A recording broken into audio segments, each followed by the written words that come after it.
84 days reading ஜர்னியில் நம்ம 81ஆவதாக பார்க்க போகிற புத்தகம் தண்ணீர். இந்த புத்தகம் அசோகமித்ரன் அவர்கள் எழுதியிருக்கிற ஒரு நாவல். ரொம்ப ஃபேமஸான ஒரு நாவல் இது. இதுக்கு புதுசாக அறிமுகம் தேவையில்லை. ஆனால் எல்லாருமே படித்து பார்க்க வேண்டிய ஒரு ரொம்ப முக்கியமான ஒரு விஷயத்த இந்த நாவல் பேசுது. அதனால் நம்மளோட 84 டேஸ் ரீடிங் ஜர்னியில் நான் இதை ஆட் பண்ணியிருக்கேன். இந்த கதை முழுக்க முழுக்க தண்ணீரை சுற்றியே இருக்கிற ஒரு கதை. எல்லாரோட வாழ்க்கையிலையும் தண்ணீர் எப்படி இணைஞ்சிருக்கு அப்படின்றது தான் கதை. எல்லாரையும் இணைக்கிற ஒரு ஃபேக்டராகவும் இங்கே தண்ணீர் இருக்கும். இந்த கதை என்ன அப்படின்னா, இதில் இருக்கிற சின்ன சின்ன முக்கியமான விஷயங்களை மட்டும் நான் சொல்கிறேன். நீங்கள் கதையை முழுசாக படித்து புரிஞ்சுக்கும் போது அதை நீங்கள் ரொம்ப அழகாக என்ஜாய் பண்ணுவீங்க அப்படின்னு தோணுது.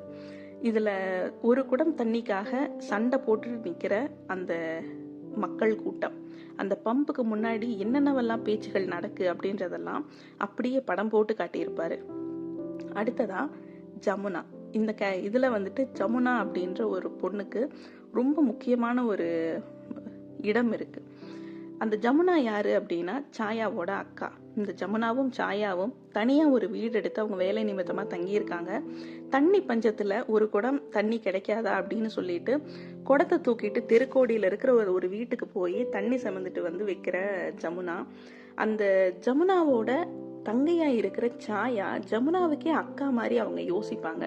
ஏன்னா அவங்கள பத்தி அவ்வளவு அக்கறை எடுத்துப்பாங்க, ரொம்ப விவரமா இருப்பாங்க. ஆனா ஜமுனா கொஞ்சம் வெகுளியா இருப்பாங்க. ரொம்ப யதார்த்தமா பேசுற ஒரு டீச்சர் அம்மா இந்த கதையில வருவாங்க.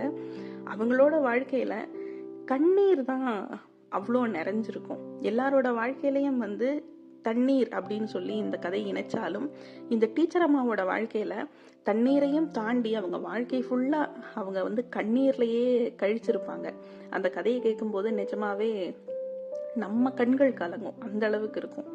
அதே மாதிரி ஜமுனா குடியிருந்த அந்த வீட்டோட ஓனர் அம்மா, அந்த ஓனர் அம்மாவோட சபலம் நிறைஞ்ச ஒரு கணவர். அவருக்கு 60 வயசு ஆயிருக்கும், ஆனாலும் அவருக்கு சபலம் ஏற்படும்.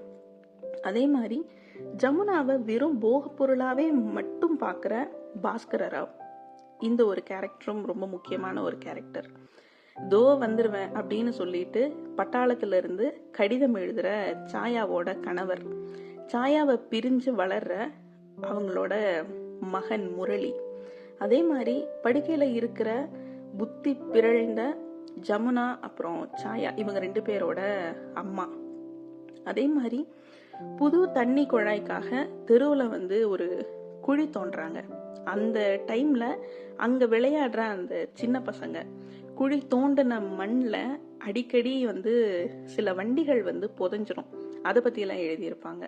இந்த தண்ணி பஞ்சம் வரும்போது ஒரு மழை பெஞ்சா அது எவ்வளவு பெரிய ஒரு ரிலீஃபா எல்லாருக்கும் இருந்திருக்கும். ஆனா பெண்களுக்கு அது அப்படி இல்லை. எந்த மழை வந்தாலும் எப்படி இருந்தாலும் அந்த கஷ்டம்ன்றது பெண்களுக்கு தான் இருக்கு. அப்படியே அந்த ராத்திரியில மழையில நனைஞ்சுக்கிட்டு அந்த பெண்கள் போய் தண்ணி பிடிக்கிற அந்த காட்சி அவர் எழுதியிருக்கிறது நிஜமாவே நம்ம கண்ணு முன்னாடி நம்ம அதை பார்த்துட்டு இருக்கிற மாதிரி நமக்கு ஒரு ஃபீலை கொடுக்கும். இது எல்லாமே தண்ணியை சுத்தி பெண்களோட வாழ்க்கையை சுத்தி சொல்லப்பட்டிருக்கிற கதை. இந்த 2 பெண்கள் இருக்காங்கல்ல, சாயா அண்ட் ஜமுனா, இவங்க 2 பேரும் தனியா இருக்கிறதே ஒரு பெரிய குற்றம் மாதிரி இந்த சமூகம் பார்க்கும். வேலை நிமித்தமா 2 பேரும் தனியா இருக்காங்க, வேலைக்காக இருக்காங்க. இதையே இந்த சமூகம் ஏத்துக்காது.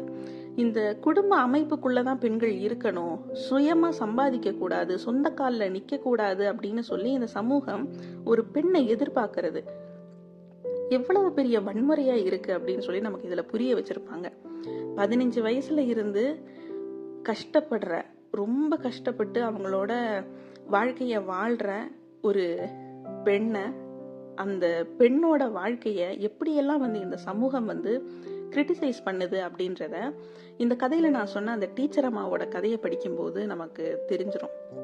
அதே மாதிரி அந்த வீட்டையே கட்டி ஆள்ற ஜமுனா அண்ட் சாயா குடியிருக்கிற அந்த வீட்டோட ஓனர் அம்மா, அவங்க அவ்வளோ வீட்டையும் கட்டி ஆண்டா கூட அவங்களுக்கும் நிறைய இடத்துல பல பிரச்சனைகள் இருக்கும் அப்படின்றதையும் காட்டியிருப்பாங்க.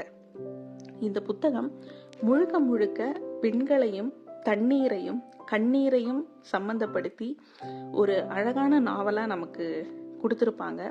வாய்ப்பு இருக்கிற எல்லாருமே கண்டிப்பா படிச்சு தெரிஞ்சுக்க வேண்டிய, புரிஞ்சுக்க வேண்டிய, உணர வேண்டிய ஒரு புத்தகம் அசோகமித்ரன் அவர்கள் எழுதியிருக்கிற இந்த தண்ணீர் நாவல். வாய்ப்பு இருக்கிறவங்க கண்டிப்பாக படித்து பாருங்கள். நீங்கள் இந்த புத்தகம் படிக்கிறதுக்கான லிங்க் நான் உங்களுக்கு டிஸ்கிரிப்ஷனில் கொடுக்குறேன். நன்றி.